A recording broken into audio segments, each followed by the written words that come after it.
கிறிஸ்துவுக்குள் அன்பான இறை மக்களே, உங்கள் அனைவரையும் ஆண்டவராக இயேசு கிறிஸ்துவின் ஈடு இணையற்ற என்பதற்கு அன்போடு கொண்ட வாழ்த்துகின்றேன். எதிரி வீரனாக கூட இருப்பான். எதிரி வீரனாக கூட இருப்பான். ஆனால் துரோகி கோழையாக மட்டும்தான் இருப்பான். எதிரி வீரனாக கூட இருப்பான். ஆனால் துரோகி கோழையாக மட்டும்தான் இருப்பான். வியர்வை சிந்தி வயலை உழுது அதிலே சாவாமையை செய்து விளை வைக்கிற காரணத்தினால்தான் அவன் விவசாயி ஆகிறான். எழுதாத வரலாறும் குறிப்பிடாத கணக்கும் வாழ்க்கைக்கு ஒரு நாளும் உதவாது. இன்றைக்கு தென்னிந்திய திருச்சபையின் மாமன்றம் நமக்கு கொடுத்திருக்கிற தலைப்பு திரித்துவம், த கம்யூனிட்டி ஆஃப் லவ் என்று சொல்லுகிறார். ட்ரினிட்டி, திரித்துவம், மூவொரு கடவுள், ஒரு அன்பின் சமூகம், அன்பின் குமுகம், அன்பின் வாழ்வியல் இணைவு என்றெல்லாம் அதற்கு பொருளை சொல்லுகிறார். உங்களை பார்த்து நான் ஒரு கேள்வி கேட்க விரும்புகிறேன். திரித்துவம் என்றால் என்ன? இதுவரை நாம் திரித்துவத்தை குறித்து என்னென்ன புரிந்து வைத்திருக்கிறோம்? யாராகிலும் சொல்ல முடியுமா? ட்ரினிட்டி, திரித்துவம், தந்தை, மைந்தர், தூய் ஆவி, பிதா, குமாரன், பரிசுத்தாவி, பிதா, சுதன், பரிசுத்தாவி என்றெல்லாம் சொல்லுகிறார். இதை குறித்து யாராகிலும் இதை விளக்க முடியுமா? அல்லது ஒரு வார்த்தையில் திரித்துவம்னா இதுதான் சொல்ல முடியுமா? வயசானவங்க 70-80 வயசானவங்க சொல்லலாம்.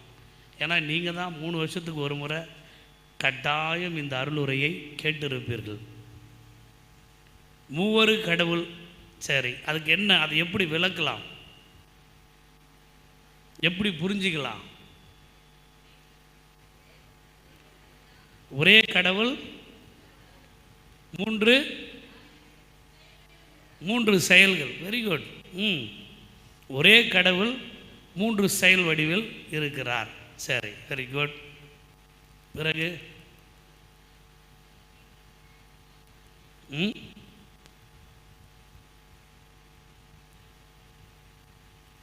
ஏதாவது ஐடியா இருக்கா?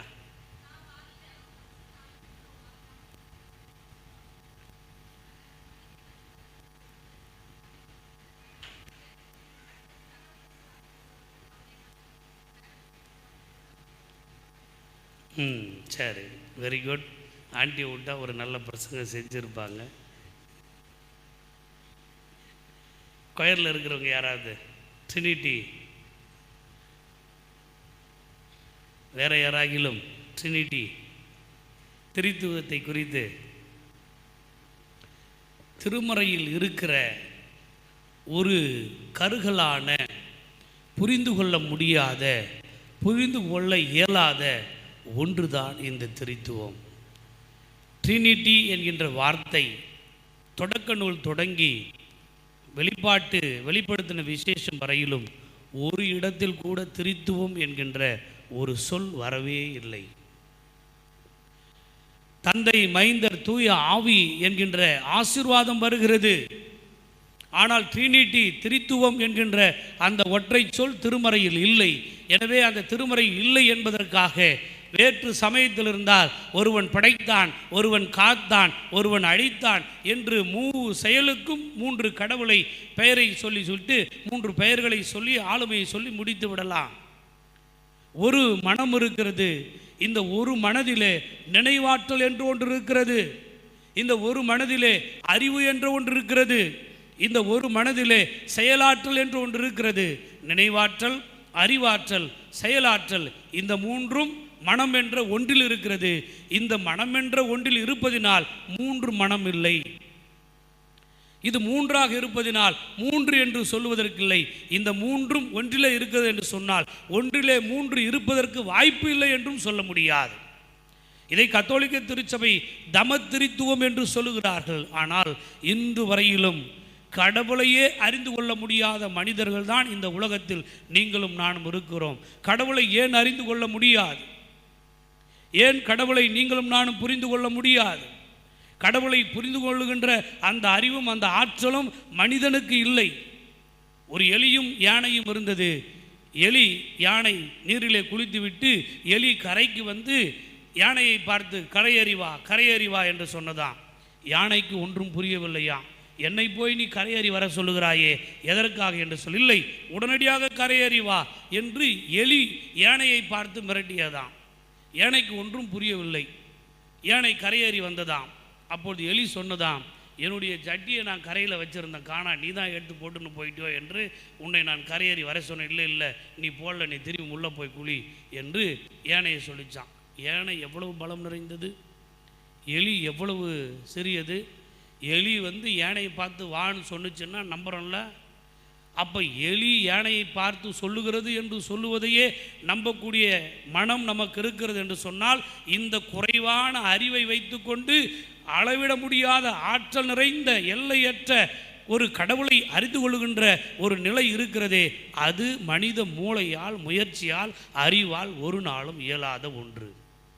அப்போ கடவுளையே அறிந்து கொள்ள முடியாத நாம் இந்த திரித்துவத்தை அறிந்து கொள்ள முடியுமா? இந்த திரித்துவத்தை புரிந்து கொள்ள முடியுமா? இந்த திரித்துவத்தை ஒரு விளக்கம் தந்துவிட முடியுமா? ஒன்றும் ஒன்றும் சேர்ந்தால் 2 என்று நாம் சொல்லுகிறோம். ஆனால் இந்த திரித்துவத்தை பொறுத்தளவில் 1 + 1 + 1 = 3. இந்த 3 அப்படியே 1 என்று சொல்லுகின்ற நிலைமைக்குத்தான் இந்த திரித்துவம் இருக்கிறது. ஆனால் அதற்கு முன்பதாக பவுலடிகளார் ஒன்றை சொல்வதற்கு முன்பதாக இந்த முதல் நூற்றாண்டு கிறிஸ்தவத்திலே என்ன நிலைத்திருந்தது என்று சொன்னால், இயேசுவின் திருப்பெயரில் தான் திருமுழுக்கு தந்தார்கள். எப்பொழுது பவுலடிகளார் 2 கொரிந்தியர் 13ஆம் அதிகாரத்தை எழுதி முடித்தாரோ, அந்த முடிக்கின்ற காலகட்டத்தில் தான் தந்தை, மைந்தர், தூய ஆவியார் என்கின்ற அந்த வாக்கை எடுத்து பயன்படுத்துகின்ற உலகமாய் மாறியது. இதை எடுத்து பயன்படுத்துவதற்கு அங்கீகாரத்தை தந்தது கிபி 325 நிசேயாவில் கூடிய மன்றத்தில் தான். அறிவு கோட்பாடு, நாஸ்டிசம் என்று சொல்லி பல்வேறு மரபு கோட்பாடுகளை, திரிபு கோட்பாடுகளை, அறிவு கோட்பாடுகளை ஒவ்வொருவரும் ஒவ்வொன்று சொல்லுவது, நான் ஒன்றை சொல்லுவது, மற்றொன்று இன்னொன்று சொல்லுவது, இவைகளெல்லாம் கடவுளை குறித்து ஒரு தப்பறை கோட்பாடுகளாக விதைத்து கொண்டிருந்த இவைகளை இப்படியெல்லாம் சொல்லக்கூடாது, இது 3ம் ஒன்றுதான் என்பதை சொல்லி இந்த நிசேயாவில் கூடிய கிபி 325ஆம் ஆண்டிலே கூட்டப்பட்ட அந்த திருச்சபை மன்றத்தில் தான் இந்த மூவொரு கடவுள் என்ற இந்த பதத்தை பயன்படுத்த வேண்டும் என்று சொல்லி அதற்கு ஆதாரமாக எடுத்தவர்கள் படியுங்கள். 2 கொரிந்தியர் 13ஆம் அத்தியாயம், திருமொழிகள் 13. 2 கொரிந்தியர் 13.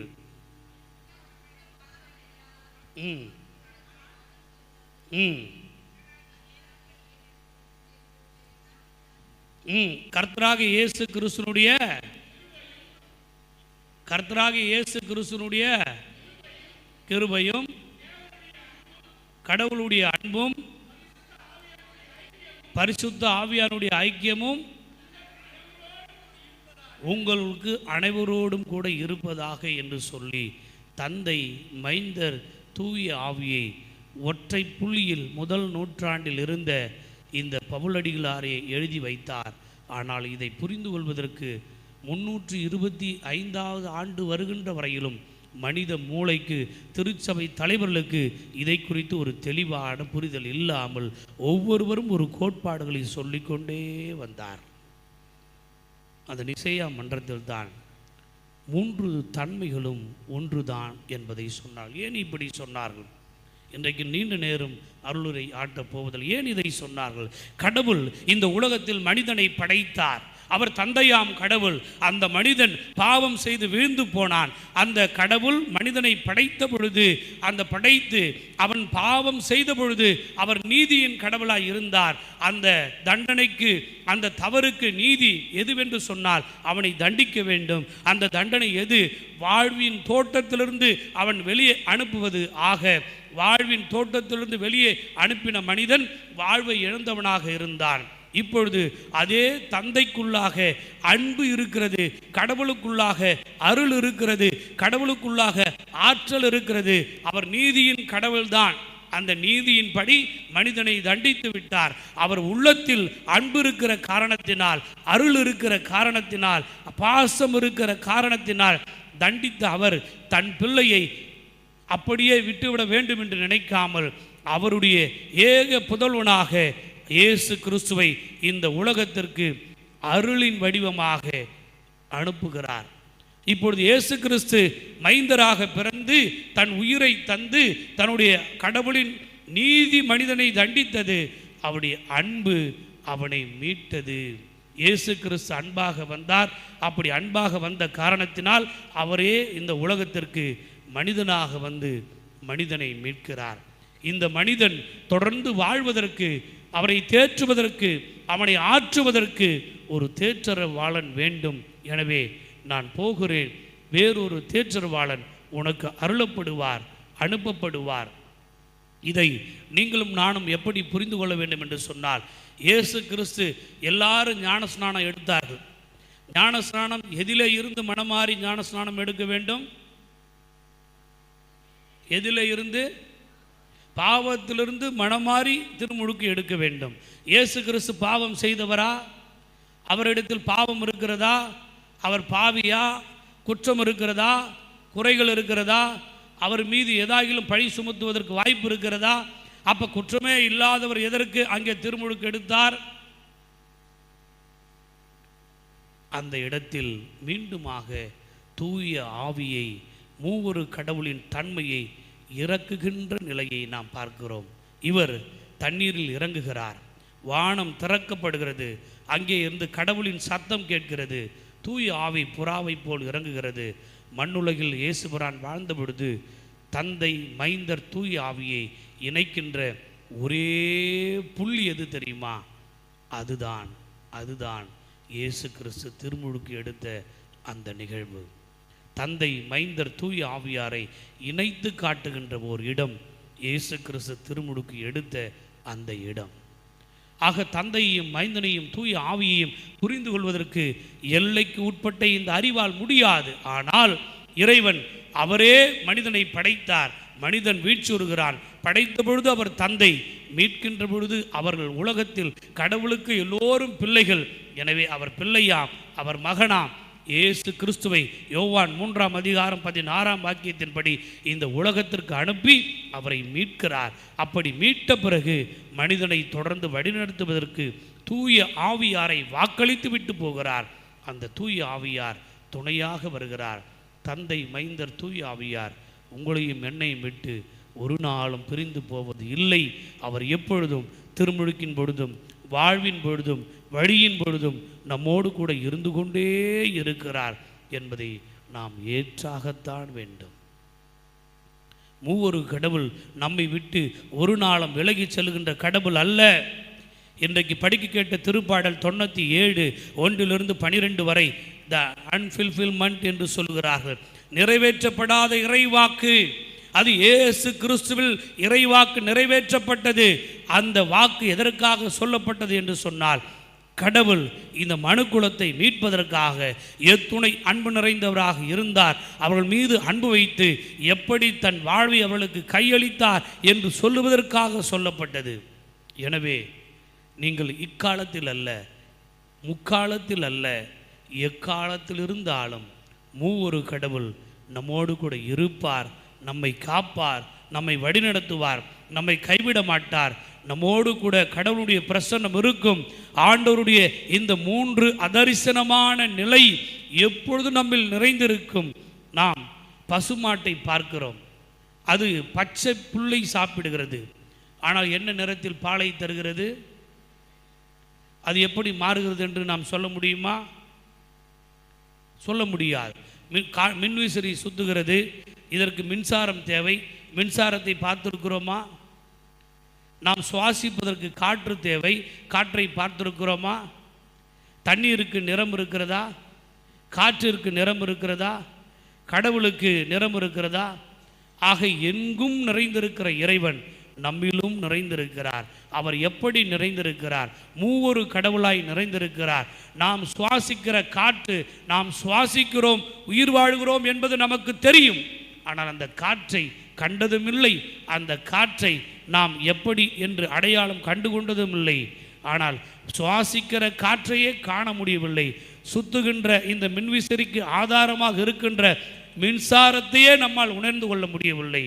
இந்த அண்ட சராசரங்களையும் அகிலாண்ட கோடியும் இந்த உலகத்தையும் படைத்த கடவுளை நான் முற்றிலும் அறிந்து கொண்டேன், முழுமையாக தெரிந்து கொண்டேன். மூவொரு கடவுளின் ஆழ்தத்துவத்தை புரிந்து கொண்டேன். கடவுளின் தன்மையே புரிந்து கொள்ள முடியாத நாம் மூவொரு கடவுளின் தன்மையை கூட புரிந்து கொள்ள முடியாது. ஆனால் இறைவா, எளியவன் நான், இயலாதவன் நான், இல்லாதவன் நான், புரிந்து கொள்ள முடியாதவன் நான். எனக்கு இருக்கிற அறிவு, எனக்கு இருக்கிற ஆற்றல், எனக்கு இருக்கிற எண்ணம், எனக்கு இருக்கிற ஏக்கம் நீர் யார் என்று என்னால் அறிந்து கொள்ள முடியவில்லை. ஆனால் உன் பாதத்தில் விழுகிற நிறைவா, இன்று வரை நான் சுவாசிக்கின்ற காற்றிற்கு பணம் கட்டியிருந்தால் எத்தனை கோடி நான் கட்டியிருக்க வேண்டும். இன்றைக்கு எல்லாவற்றிற்கும் ஜிஎஸ்டியை போட்டு கொள்ளுகிறார்கள். அதற்கு ஜிஎஸ்டி கட்ட வேண்டும் என்று சொன்னார் என் ஜீவன் எப்படி இந்த மண்ணில் வாழ்ந்திருக்கும் என்று சொல்லி, எனக்கு நீர் ஜீவனை தந்தீர், எனக்கு ஜீவனாய் இருக்கிறீர். எனக்கு ஒரு சரீரத்தை தந்திருக்கிறீர், நீர் சரீரமாய் இருக்கிறீர். எனக்குள் ஒரு ஆன்மாவை தந்திருக்கிறீர், நீர் ஆன்மாவாக இருக்கிறீர்.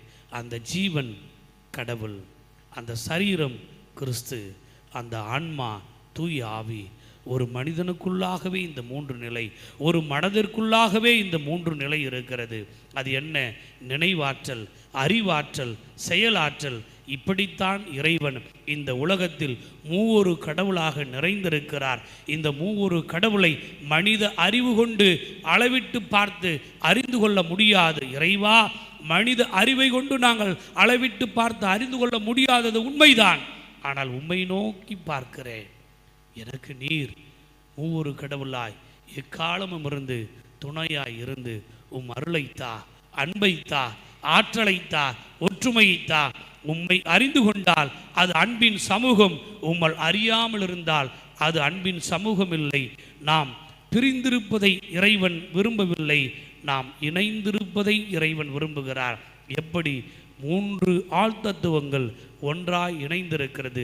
நாம் எல்லோரும் அந்த ஆழ்தத்துவத்திலே ஆண்டவர் கடவுள் என்று வழிபடுகிற நீங்களும் நானும் அவரோடு இணைந்திருக்க அழைக்கிறார். இணைந்திருந்தால் அது அன்பின் சமூகம், அன்பின் சமுதாயம், அன்பின் வாழ்வு, அன்பின் கூடு. அந்த அன்பின் கூட்டிலே நம்மை எல்லாரும் கூட்டி இணைக்கிற கடவுள் மூவொரு கடவுளாய் தந்தை, மைந்தர், தூய ஆவி என்று தொடங்குகிறோம். அதே தந்தை, மைந்தர், தூய ஆவியால் நிறைவு செய்கிறோம். அதே தந்தை, மைந்தன், தூய ஆவியார் கடைசி மட்டும் நம்மிலே உறைந்திருக்கிறார், கரைந்திருக்கிறார், மறைந்திருக்கிறார். அறிந்து கொள்ள முயற்சிப்போம். ஆண்டவர் நம்மை ஆசீர்வதிப்பாராக. கண்களை மூடுவோம், கடவுளை நோக்கி பார்ப்போம். அன்பின் தெய்வமே, இந்த நல்ல நாளிலே உம்முடைய பாதத்திலே வந்து நாங்கள் அமர்ந்து மூவொரு கடவுளை அறிந்து கொள்ள எங்கள் முழு முயற்சியும் போதாது. ஆண்டவரே, எங்கள் வாழ்க்கையில், எங்கள் எதிர்காலத்தில், எங்கள் பாதையில், எங்கள் பயணத்தில் நீர் மூவொரு கடவுளாய் இருக்கிறீர் என்பதை உணர்ந்து கொள்ள வரம் தாரும். இறை இயேசுவின் வழியாய் மன்றாடுகிறோம் உள்ள நல்ல கடவுளே. ஆமென், ஆமென், ஆமென்.